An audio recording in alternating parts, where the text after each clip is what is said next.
हाय दोस्तों, मैं अफसर अहमद हूं और इस वक्त मैं बिहार के किशनगंज ज़िले में मौजूद हूं। मैं आपको बता दूं दोस्तों, बिहार का ये अकेला ऐसा एकमात्र ज़िला है जिसमें सबसे ज़्यादा मुस्लिम आबादी है। तकरीबन 70% मुस्लिम आबादी है और पूरे भारत में कश्मीर के बाद सबसे ज़्यादा अगर किसी ऐसे मुस्लिम बहुल इलाके की चर्चा होती है तो बिहार का ये किशनगंज इलाका है। हमारे साथ इस चूड़ी पट्टी इलाके में, ये मुस्लिम बहुल इलाका है, इस चूड़ी पट्टी इलाके में कुछ लोग मौजूद हैं, स्थानीय लोग मौजूद हैं। उनसे हम बातचीत करेंगे, क्या वक्त को लेकर उनके मन में भी कोई नाराजगी है या उन्हें सरकार का कदम सही दिखाई देता है। ये वक्फ तरमीमी बिल के खिलाफ हिंदुस्तान के मुसलमानों ने ये अहद कर लिया है कि हर सिमत में चलती कुड़ियों ने अब खूने सबे गम तोड़ दिया। अब जाग उठे हैं दीवाने, दुनिया को जगा कर दम लेंगे। ये बात आया है दुनिया पर, हम खून भी है तलवार भी है, या बज़्म जहां महकाएंगे या खून में नहा कर दम लेंगे। इज्जत से जिए तो जी लेंगे वरना जाम शहादत पी लेंगे। वक्फ तरमीमी बिल पे जो ये बिल पास हुई है, आप बताइए कि मुसलमानों पे एक बहुत बड़ा हमला है। हर बात पे मुसलमान, जब से ये 2014 से ये सरकार बनी है, आप देखिए मुसलमानों को एक तरह से टारगेट किया जा रहा है। सीए एनआरसी लाकर, हिजाब वाली मुद्दे को लेकर, 3 तलाक पे लाकर, कश्मीर में 370 एवोल्यूशन कर कर, अब हमारी मस्जिदों पर, हमारे मदरसों पर, हमारे ईदगाहों पर, हमारे खानकाहों पर, हमारे इमामबारों पर ये वक्फ बाय यूजर को ये खत्म कर देना चाहते हैं। ये सरासर मुसलमानों पे एक बहुत बड़ा खतरा है और मुसलमानों को बहुत बड़ा टारगेट किया मेरा सवाल ये है कि सरकार ये कहती है कि आपके वक्त में बहुत भयंकर करप्शन था और उस करप्शन को दूर करने के लिए, महिलाओं को और अधिकार देने के लिए वक्फ बिल लाया गया। आपका क्या कहना है इस बारे में? देखिए, मेरे घर में जमीन है, हम 4 भाई आपस में लड़ रहे हैं, आपका क्या काम है? मेरे अंगने में तुम्हारा क्या काम है? आप खुद बताइए। हम 4 भाई आपस में लड़ रहे हैं, आप कौन होते हैं हमारे बीच में टोकने वाले? और मैं अपने हिंदू भाइयों से भी कह दे रहा हूँ कि राहत इंदौरी साहब का शेर है कि लगेगी आग तो आएंगे कई घर जद में। यहाँ पे सिर्फ हमारा मकान नहीं है, आप इस चीज़ को समझिए। हमारी ईदगाहों पर, हमारे मस्जिदों पर, हमारे मदरसों पर ये बहुत बड़ा खतरा है। अच्छा, एक बात बताइए, आप खतरे की बात करते हैं, यहीं आपकी बिहार सरकार ने, जेडीयू ने बाकायदा संसद में खड़े होकर समर्थन किया नीतीश की पार्टी ने। अब इसको किस तरह से लेंगे? देखिए, नीतीश कुमार अब लास्ट स्टेज पे चल रहे हैं, इनकी सरकार की लास्ट स्टेज चल रही है। 2005 से लेकर 2014 तक जो नीतीश कुमार थे, अब वो नीतीश कुमार नहीं रहे। जो हक बाती थी, जो हक बातिल में बात थी, वो अब नीतीश कुमार के अंदर वो नहीं रही है। वो अब एक पेंडुलम की तरह झूल रहे हैं, कभी लालटेन पकड़ के रह जाते हैं, कभी भाजपा की गोद में चले जाके सरकार बना लेते हैं।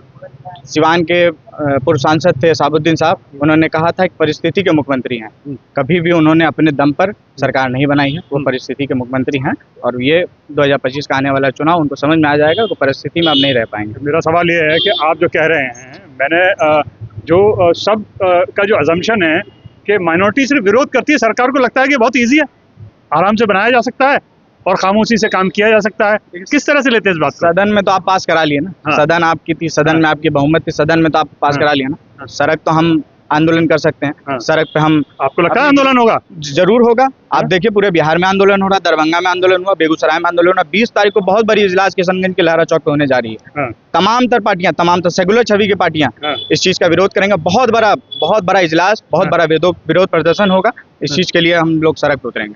क्या नाम होगा आपका? मेरा नाम मोहम्मद दुरवारी हुआ। दुरवारी साहब, ये बताइए, सरकार को ऐसा लगता है कोई फर्क नहीं पड़ता, बिल आया और उन्होंने नंबर गेम में पास करा लिया और ऐसे ही पार्टियां जो जिन्हें माइनॉरिटी का वोट मिलता था, आराम से उन्होंने समर्थन कर दिया। इसे किस नजर से देखते हैं? सरकार को तो फर्क पड़ेगा। आपको मैं याद दिला दूं, किसान बिल आया था, 700 किसानों की जान गई थी। सैनिक के लिए बॉर्डरों पे किल ठुकवाए जाते हैं, लेकिन ये किसानों के लिए ठुकवाया था।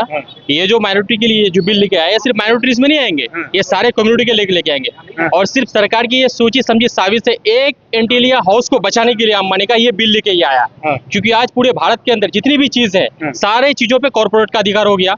आज सरकार के पास बेचने के लिए कुछ नहीं बचा। एजुकेशन सेक्टर को प्राइवेट कर दिया, फ्लाइट को कर दिया, रेलवे कर्मी को कर दिया, यहाँ तक कि जितने लोग थे सबको प्राइवेट कर दिया। बचा कुछ नहीं, क्योंकि 173 लाख करोड़ का कर्ज में ये भारत सरकार डूबी हुई है। अब इसके पास कर्ज लेने की भी कुछ नहीं रहा। तो देखा भाई क्या है, तो हमारे मुगलों ने जो समेट के रखा था, आज शर्म आनी चाहिए मोदी मीडिया को। और जो गोदी मीडिया है, मैं आपके चैनल के माध्यम से मोदी को डायरेक्ट कहना चाहूंगा, आज आप जो करोड़ रुपया का उगाही करते हैं, टूरिज्म लोग जो देखने के लिए आते हैं लाल किला, वो आपका बाप का बना हुआ है? वो तो मेरा ही पूर्वजों ने बनाया था ना। जामे मस्जिद देखने के लिए लोग आते हैं, वो आपका बाप का बना हुआ है? वो तो मेरे ही पूर्वजों ने बनाया था। तुम एक मुस्लिम को टारगेट की हो, इसमें सारे कम्युनिटी के लोग आएंगे और ये बिल को सरकार लेना वापस पड़ेगा, उनकी मजबूरी की। क्योंकि सांसद जब खामोश हो जाती है, सरकार आवारा हो जाती है, और जब सरकार आवारा होती है तो बड़ी बड़ी कानून को वापस लेना पड़ता है। आपने ठीक है विधानसभा राज्यसभा से पास कर दिया, हम लोग सुप्रीम कोर्ट गए हैं और जनता की अदालत सबसे बड़ी अदालत होती है। हम लोग सब कोई रोड पर प्रोटेस्ट करेंगे और 20 तारीख को ये जो है महाआंदोलन किशनगंज में होने के लिए जा रहा है। मुस्लिम पर्सनल लॉ बोर्ड की तरफ से ये जितनी भी तंजीमें हैं, सब तंजीमें मिलकर हम लोग एक प्लेटफॉर्म पे आएंगे और इस बिल के खिलाफ हम लोग जब तक सरकार वापस नहीं लेगी तब तक हम लोग लड़ते रहेंगे, आखिरी सांस तक लड़ेंगे, जब तक हमारी जिंदगी बची हुई रहेगी। एक सवाल मैं करूंगा कि जब भी माइनॉरिटी का मामला आता है सरकार को बड़ी आसानी रहती है कोई काम कराने। आपको नहीं लगता माइनॉरिटी लीडरशिप गायब है? आंदोलन जैसी चीज, एक्टिविटी जैसी चीज गायब रहती है, जब भी मुद्दा उठाने की बात होती है सब चुप हो जाते हैं। कुछ कमी नजर आती है आपको? देखिए माइनॉरिटी लीडरशिप गायब नहीं रहती है। आप देखिएगा आज के डेट में बीजेपी की जो सरकार है उसमें एक भी माइनॉरिटी चेहरा नहीं है। माइनॉरिटी का दो सबसे बड़ा चेहरा था, मुख्तार अब्बास नकवी और शाहनवाज साहब, इन दोनों को साइड कर दिया।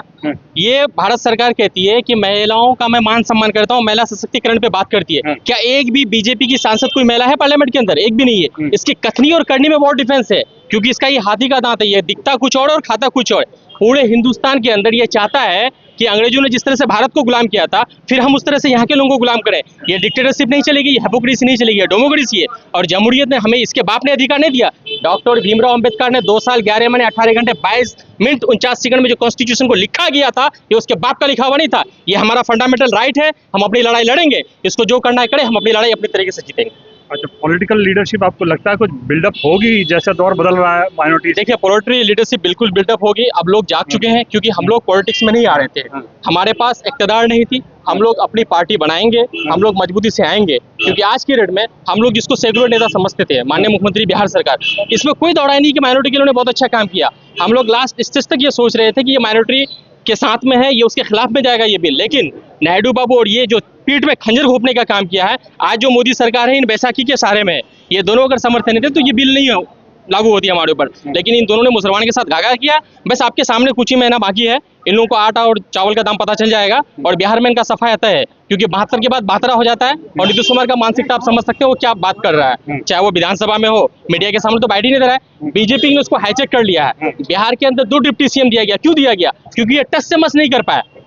नीतीश कुमार टच से मस नहीं कर रहा भाई, ये कोई कानून और फैसला नहीं ले पा रहे हैं भाई। आप क्या कर रहे हैं? 8000 कब्रिस्तानों की घेराबंदी आपने की, माइनॉरिटी रेसिडेंशियल आपने दिया, यहीं जाइए आप मुजाबारी के अंदर आपको दिखाई देगा डेरामारी का। अल्पसंख्यक का एक तरफ से आप बात करते हैं, हमसे 1991 का नीतीश कुमार जी का बैठ निकालिए। संसद के अंदर इन्होंने कहा था कि लोक शक्ति से पार्टियां चलती है, लोक लज्जा से चलती है, सरकार जब वीरान की ओर जाती है तो वो जनता उसको सुधारती है। अब वो मुख्यमंत्री का बाइट इस तरह से आता है, हम लोग सोच में पड़ गए कि आखिर उसको हो क्या गया है। इसलिए अभी भी नीतीश कुमार जी को शौर अगर दिया है, अगर उनके पास अपनी शौर है, अगर वो पॉलिटिकल शौर रखते हैं, लाल कृष्ण आडवाणी को राहुल जो है लालू प्रसाद यादव ने उनके रथ को रोकने का काम किया था, उसी तरह से तेजस्वी की गवर्नमेंट आएगी बिहार में, इंडिया गवर्नमेंट आएगी और इस बिल का हम लोग मुखालिफत करेंगे। ये बिल कूड़ेदान में जाएगा और इस बिल को मोदी को हर हाल में वापस लेना होगा। एक इंटीरियर हाउस बचाने के लिए पूरे हिंदुस्तान की तरमीम जो है, जो हमारी वक्त की प्रॉपर्टी है, हम लोग उसको बर्बाद नहीं होने देंगे। ये सिर्फ हमारी दरगाहों पे नहीं है, हम जिस कब्रिस्तान के अंदर हमें तदफीन किया जाता है, ये मोदी का चाल है कि उन्हें वहां पे भी नहीं दफन किया जाए। जिस तरह से लोगों को जला के फिजाओं में उड़ा दिया जाता है, इसे चाहता है हम लोग को भी, लेकिन हम लोग अपने हक की लड़ाई के लिए लड़ते रहेंगे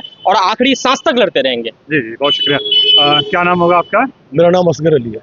अच्छा असगर साहब, ये बताइए, देखिए सबने कहा और जैसे एक नाराजगी माइनॉरिटी में साफ नजर आती है, एंटायर इंडिया में एक तरह का माहौल है, लेकिन एक चीज आपने रीड की कि कोई बड़ा बिल्डअप नहीं है, मतलब जो चीज है नाराजगी जताते हैं और लोग चले जाते हैं, सरकारें अपना काम करती हैं और कर लेती हैं। किस तरह से देखते हैं इस बात को? ये कहना ही है कि 2014 से जब से सरकार बनी है, एनडीए गठबंधन की, तब से तो आप हर चीज देखिए, सब में जबरदस्ती है, जबरठेल सब कुछ हो रहा है। अब आप देखिए कि सबसे पहले इन्होंने वार किया 370 पर, उसमें वो कामयाब हो गए, बहुत हंगामा हुआ। मुद्दा क्या बनाया? जो कश्मीरी पंडित हैं उनको कश्मीर से बाहर कर दिया गया। कश्मीरी पंडित को हम वहाँ बसाएंगे, 370 हटाएंगे ताकि सारे लोग वहाँ जमीन ले सके, कारोबार बढ़ सके। लेकिन आज तक कोई ऐसा आदमी हमको नजर नहीं आया, सिर्फ कॉर्पोरेट सेक्टर को छोड़ के एक भी आप कश्मीरी पंडित को आप नाम बताइए जिसको जम्मू कश्मीर में जमीन दिया गया। मेरा सवाल ये है, वक्त बिल का भविष्य क्या है? पास तो हो गया, आपको लगता है इम्प्लीमेंट हो पाएगा या इस पर घर्षण होगा? कुछ माइनॉरिटी प्रोटेस्ट के लेवल पर जा रही है। देखिए माइनॉरिटी अभी धीरे धीरे तैयारी कर रही है। हम लोग का जो भी कदम उठता है संवैधानिक दायरे में उठता है। आज़ादी की लड़ाई का इतिहास आप देख लीजिए, हमारे जो पूर्वज थे जो मौलाना लोग थे उन लोगों ने भी गांधी जी को बुला के दावत दी और संवैधानिक तरीका से काम किया। असहयोग आंदोलन हुआ, शांति से बात हुई, नमक सत्याग्रह हुआ, किसी में कोई हिंसा नहीं हुई। तो हम लोग हिंसा के खिलाफ हैं, हम लोग जो अहिंसावादी लोग हैं और हम लोग संविधान के दायरे में अपना प्रोटेस्ट करेंगे। और एनआरसी जैसे मुद्दा जो आप देखिए, आप ठंडे बस्ती में चला गया, कितना हंगामा था, बहुत हंगामा था। हर मुद्दा को ये पास कराते हैं हिंदू मुस्लिम का रंग देखिए, इसको भी पास कराए हैं हिंदू मुस्लिम का रंग देखिए। कहीं से कोई रिकॉर्ड मिल रहा है कि 9.5 लाख एकड़ जमीन है वक्फ बोर्ड के पास। एक बताया गया, हाईवे क्रिएट किया गया कि 9.5 लाख एकड़, 10.5 लाख एकड़ सरकार के पास कोई ब्यौरा है नहीं है। लेकिन दिखाया गया कि हिंदुस्तान के इतने जमीन वक्फ बोर्ड के पास है ताकि हिंदू जो है वो एक प्लेटफॉर्म पे आए। लेकिन आने वाले समय में आप देख लीजिएगा, एक कानून ऐसा भी बनने जा रहा है कि जो शहर में रहने वाले हिंदू मुसलमान हैं या सिख ईसाई हैं वो सिर्फ रेसिडेंस के लिए 4 कट्ठा जमीन रख सकते हैं और जो किसान है वो अपना सिर्फ 2 ही बीघा जमीन रख सकता है। वो भी कानून जब मोदी सरकार लाएगी उस दिन एहसास होगा कि हिंदू के लिए कानून अलग था और मुसलमान के लिए कानून अलग था। ये किसी के नहीं है, ये गुजराती है, ये कारोबार करने आए हैं। अब बोलते हैं कि झोला उठाएंगे और चले जाएंगे, तैयारी हो चुकी है, सब लोग को झोला उठवा देंगे ये लोग। अच्छा, एक सवाल मैं आपसे पूछूंगा, नीतीश पर, जैसे माइनॉरिटी की जो मैं लोगों से बात करता हूँ तो कहते हैं बड़ा ट्रस्ट था नीतीश पर। नीतीश ने ऐसा क्यों किया, आपको क्यों लगा कि मतलब कि आपको लगता है कि कोई वजह थी क्या कोई, या उन्होंने कॉन्फिडेंस था कि नहीं हम कर लेंगे तो फर्क नहीं पड़ेगा? नीतीश कुमार जी एकदम डरते हैं ईडी से। उनको पता है बीजेपी वालों को अगर ईडी का उनको दिखाया जाए तो नीतीश कुमार जो है वोट डाल देंगे उधर। इस कारण जो वो डर करके अपनी मेरा कुर्सी बचा हुआ रहे और ईडी से बच जाए, क्योंकि नीतीश कुमार ये बहुत घपला किए हुए हैं। ये डरते हैं उस बात से कि अगर हमने उधर वोट डाल दिया अपोजिशन में तो ये लोग हमको ईडी की तरफ पकड़ के अंदर डाल देगा। ईडी के डर से नीतीश कुमार और नायडू दोनों डर से ये लोग जो है बीजेपी को समर्थन दिया, इस बिल के सपोर्ट में समर्थन दिया। इस साल चुनाव होने को है बिहार में, आपको लगता है जेडीयू पे कोई असर पड़ेगा वक्त में? जेडीयू पे बहुत पड़ेगा। सीमांचल में तो एक भी सीट नहीं मिलेगा, न मिला था 19 में न 24 में मिलेगा उसको, आगे 29 में ही नहीं मिलेगा।